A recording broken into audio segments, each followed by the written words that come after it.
Bonjour à tous, bonjour les amis, très heureuse de vous retrouver à notre émission La Minute de l'Enfant. J'espère que vous portez très bien et que vous êtes confortablement installés. Nous allons commencer ces moments par un petit temps de prière. Vous baissez la tête et on va prier ensemble. Père Céleste, nous te rendons grâce, toi qui permets que nous puissions encore être là. Nous prions que tu puisses disposer nos cœurs, toi qui sais comment nous parler, comment nous conseiller, comment nous aider. Prends toute la place en ces moments. Nous prions que seul toi tu conduises, que tu diriges tout ce qui sera fait. Nous te faisons pleinement confiance. Nous t'abandonnons toutes choses au nom de Jésus. Amen. Nous allons commencer ces moments par un cœur que tout le monde connaît. Il est le roi. Il est le roi des rois, le Seigneur des seigneurs. Son nom est Jésus, Jésus, Jésus, Jésus. Oh, oh, oh, oh. Il est le roi des rois, le Seigneur des seigneurs. Son nom est Jésus, Jésus, Jésus, Jésus. Oh, oh, oh, oh, il est le roi. Personne n'est aussi grand que notre Dieu. Personne, personne, personne n'est aussi grand que notre Dieu. Personne, personne, personne n'est plus grand que notre Dieu. Plus grand que notre Dieu. Personne n'est plus grand que notre Dieu. Plus grand que notre Dieu. Ce n'est pas par la force, ni par l'intelligence, mais c'est par le Saint-Esprit. Ce n'est pas par la force, ni par l'intelligence, mais c'est par le Saint-Esprit. Que les montagnes sont déplacées, que les montagnes sont déplacées, que les montagnes sont déplacées par la puissance du Saint-Esprit, par la puissance du Saint-Esprit, par la puissance du Saint-Esprit. Amen.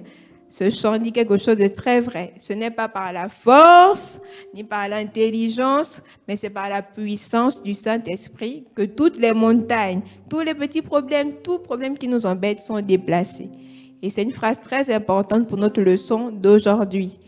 Et on se retrouve après quelques instants pour notre message.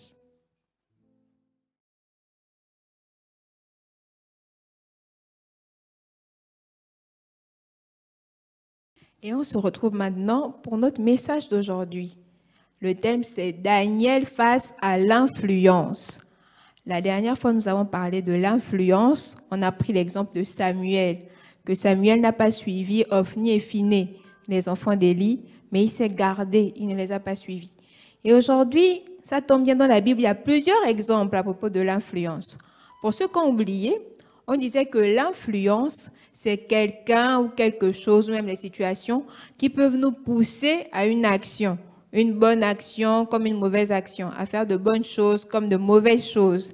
Et aujourd'hui, on va toujours parler de la bonne influence. Nous avons dit que la bonne influence, c'est se confier en Christ, c'est se soumettre à l'influence du Saint-Esprit. Et on avait dit que le Saint-Esprit nous aide face aux influences. Quand tu te sens incapable, c'est difficile. Ah, moi, je suis encore petit, le Saint-Esprit est là. Et aujourd'hui, on va parler de Daniel. Et on va raconter notre histoire. Pour ceux qui sont à la maison, l'histoire se trouve dans le livre de Daniel au chapitre 1, du verset 1 à 8. Vous pouvez même lire tout le chapitre, c'est très intéressant. Et il y a très longtemps, il y avait deux royaumes, celui de Juda et de Babylone. Et un jour, il y a eu une guerre. Il y a le roi de Babylone qui va venir conquérir celui de Juda. Quand il va venir faire la guerre, il va prendre des personnes en esclavage. Il va prendre certaines personnes, les enfants des princes, les enfants des rois. Il va prendre tout le monde en esclavage. Et Daniel en faisait partie de ces personnes-là qu'on va emmener pour être esclaves pour le roi de Babylone. Et lorsque le roi de Babylone va venir combattre le royaume de Juda, il va prendre des choses qui appartenaient à Dieu. Mais ça, c'est une autre histoire. Nous, notre histoire aujourd'hui, c'est celle de Daniel. Et donc, quand le roi de Babylone va réussir à prendre les esclaves, il va dire aux personnes qui étaient à son service, cherchez-moi les jeunes qui sont beaux, bon, qui sont présentables, parce qu'on ne se présente pas devant le roi en étant un peu bizarre, tu vois, un peu les habits percés et tout. Donc, il cherchait des jeunes présentables, des jeunes qui sont beaux de figure, qui savent bien se tenir. Bref, il cherchait des personnes bien éduquées. Et il va dire à ses responsables, cherchez-moi les personnes, les fils de nobles, c'est-à-dire les fils des princes, des personnes qui ont une position et tout ça. Et là, quand les serviteurs vont aller chercher parmi les esclaves qui peut répondre aux besoins du roi, qui sera utile pour être esclave du roi, il va trouver Daniel et ses compagnons. Il va trouver Daniel et ses compagnons. Daniel et ses compagnons répondaient aux critères. Ils étaient beaux de figure et tout, ils savaient bien se tenir. C'était quand même des enfants, des grands quelqu'un, comme on dirait aujourd'hui. C'était des enfants bien présentables. Et les serviteurs vont les prendre. Le roi avait donné un conseil aux serviteurs. Il avait dit aux serviteurs que faudra les nourrir, hein. Il faut qu'ils mangent bien, il faut qu'ils soient gros. Là, je ne veux pas que mes esclaves soient minces, qu'ils soient maigres, tout ça. Je veux que quand les gens les voient, ils se rendent compte que les esclaves du roi là sont propres, hein, parce que justement ils servent le roi. Et donc il va dire à ses serviteurs, donnez-leur à manger, mais ne leur donnez pas n'importe quelle nourriture, donnez-leur ce que moi je mange. Mais à l'époque là, le roi de Babylone et tout le royaume de Babylone mangeaient des choses que la qualité de Daniel ne mangeait pas. Daniel et ses amis qui étaient en esclavage croyaient en Dieu, en un seul Dieu, le Dieu vivant et vrai, que tu crois aussi, que je crois aussi. Et donc, ils refusaient de manger les nourritures qui étaient sacrifiées, c'est-à-dire les nourritures qu'on dépose là, on prie. Ah, Dieu de la terre, ça c'est pour toi, voilà, c'était un peu ça. C'était cette nourriture-là que les gens de Babylone mangeaient, les nourritures données à d'autres personnes, confiées à d'autres personnes. Tu vois, lorsque toi et moi on prie là, on prie notre Dieu, on dit Seigneur, prends toute la place, n'est-ce pas? Mais le roi de Babylone, eux, leur prière, c'était pas ça. C'était le Dieu du sang, voici la nourriture, hein? Si tu veux qu'on a tué là, dis-nous, on va faire. C'était un peu ça. Ils priaient les statues, on va dire, s'ils se confiaient dans les dieux qui ne sont pas vraiment des dieux. La statue que tu crois, c'est toi qui as créée, voilà, bref. C'était ce genre de Dieu-là qui priait. Et donc, leur nourriture était consacrée à ces dieux-là. Leur prière, c'était pas pour les prières du Dieu de Daniel.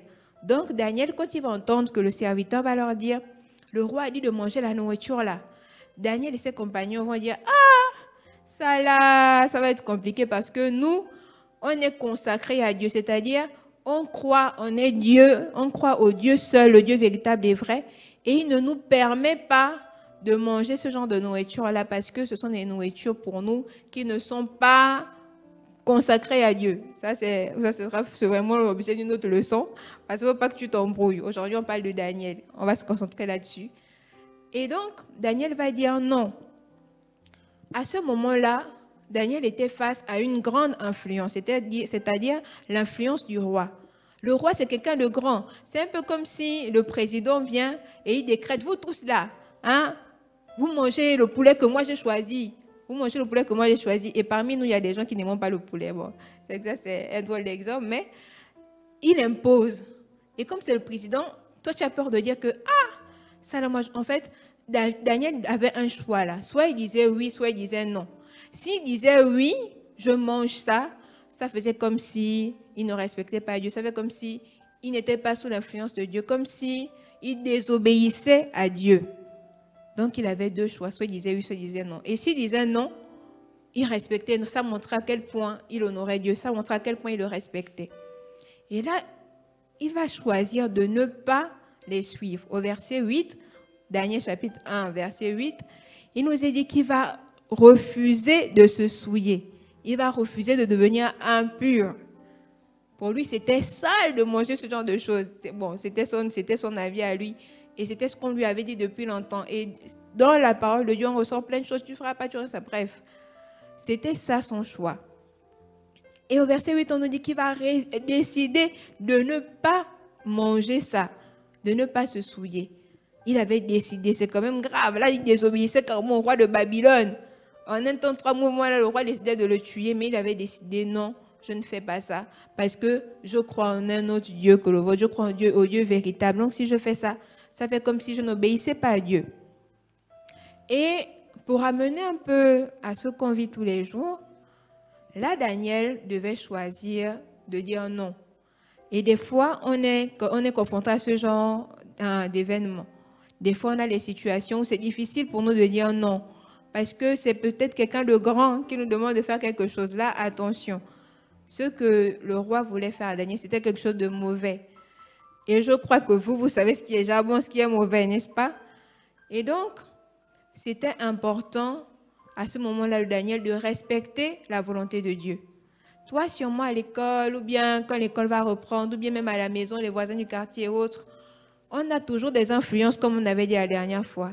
Il faut que tu saches que tu as le droit de dire non.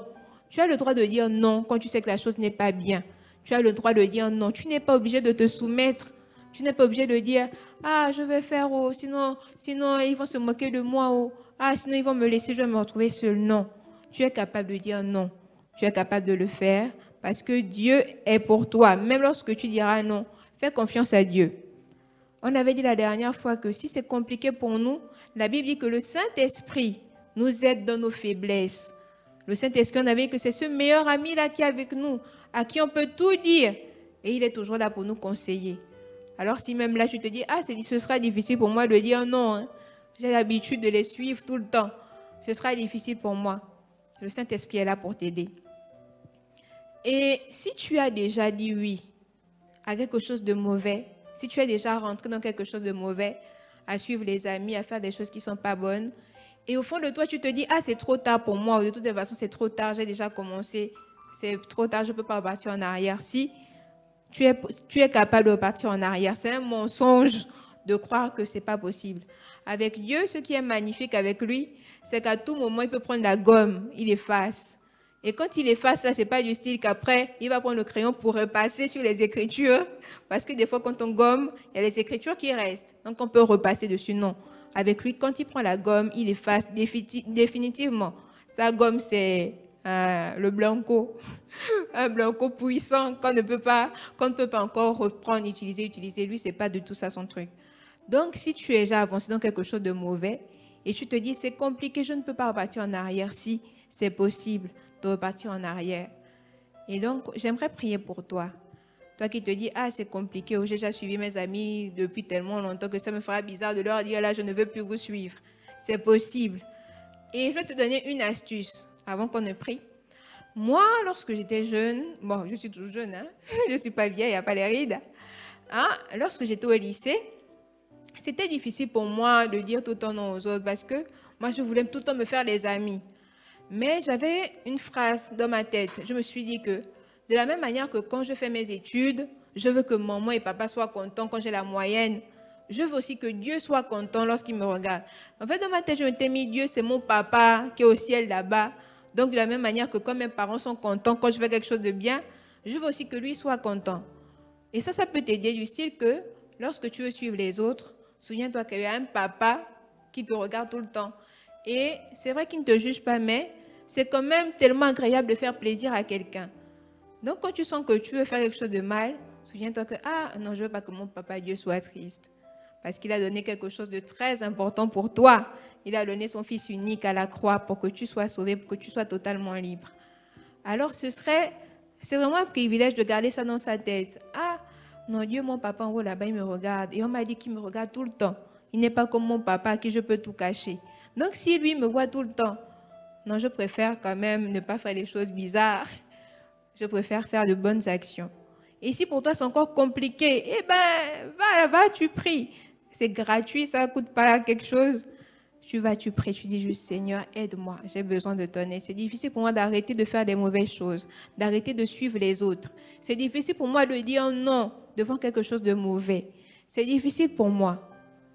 Dieu sait que c'est difficile. C'est pour ça qu'il a dit que le Saint-Esprit nous aide dans nos faiblesses. C'est pour ça qu'il a donné le meilleur ami, ce Saint-Esprit-là qui ne nous lâche pas, qui est toujours comme ça avec nous. Il sait que c'est difficile. C'est pour ça qu'il t'a donné de l'aide. Alors on va prier. tu as baissé la tête et fermé les yeux. Et si tu veux, tu répètes après moi ou tu pries juste ce qui monte dans ton cœur. On va prier ensemble. Seigneur, devant toi, je me tiens. Tu es celui qui nous connaît. Tu vois toutes nos actions bonnes comme mauvaises. Chaque jour, à chaque moment, il y a des choses qui nous entraînent à faire le mal, à faire toujours le mal, à désobéir, à faire tout ce qui est méchant. Mais ça, toi, tu connais déjà ça. Et devant toi, nous venons parce que nous savons que nous ne pouvons pas agir tout seuls. Nous savons que c'est difficile de dire non. Mais avec toi, tout est possible. Alors nous venons devant toi et disons, Seigneur, aide-moi, aide-nous, aide-nous à faire le bien. Aide-nous à dire non lorsque le mal veut venir. Aide-nous à dire non lorsque des mauvaises choses veulent venir. Aide-nous à nous confier en toi. Lorsque le mal vient, aide-nous à réellement nous confier en toi. Tu es capable de le faire. Je te prie d'aider cette personne qui s'incline maintenant, cet enfant qui se met à genoux. Oh, aide-moi, Seigneur, aide-moi. Je veux tout obéir à papa et maman, c'est compliqué. Aide-moi. Aide-le, Seigneur. Rassure son cœur. Aide cette jeune fille qui se dit « Ah, c'est compliqué, oh, les amis à l'école et tout. » Aide-la, relève-la. Si elle pense que c'est déjà trop tard, toi, tu lui dis qu'avec elle, tu es toujours capable de toujours recommencer sans te lasser. Parce que tu l'aimes, tu l'aimes, tu l'aimes. Merci parce que tu te souviens de chaque enfant qui regarde cette vidéo. Tu te souviens de chacun et tu les aides à dominer sur les mauvaises influences et à se confier sur la bonne influence de Jésus. Amen. Alors, on va chanter notre petit cœur qu'on avait appris la dernière fois. Prends ma main et dirige-moi. Influence-moi. Influence-moi. Prends ma main et dirige-moi. Influence-moi, influence-moi. Prends ma main et dirige-moi. Influence-moi, influence-moi. Prends ma main et dirige-moi. Influence-moi, influence-moi. Amen. Donc, lorsque tu sens que c'est compliqué, chante même juste le cœur. Influence-moi, Seigneur. J'ai besoin de ton aide. Aide-moi à faire de bonnes actions. Ne te néglige pas, il y a un Christ en toi. Bonne journée.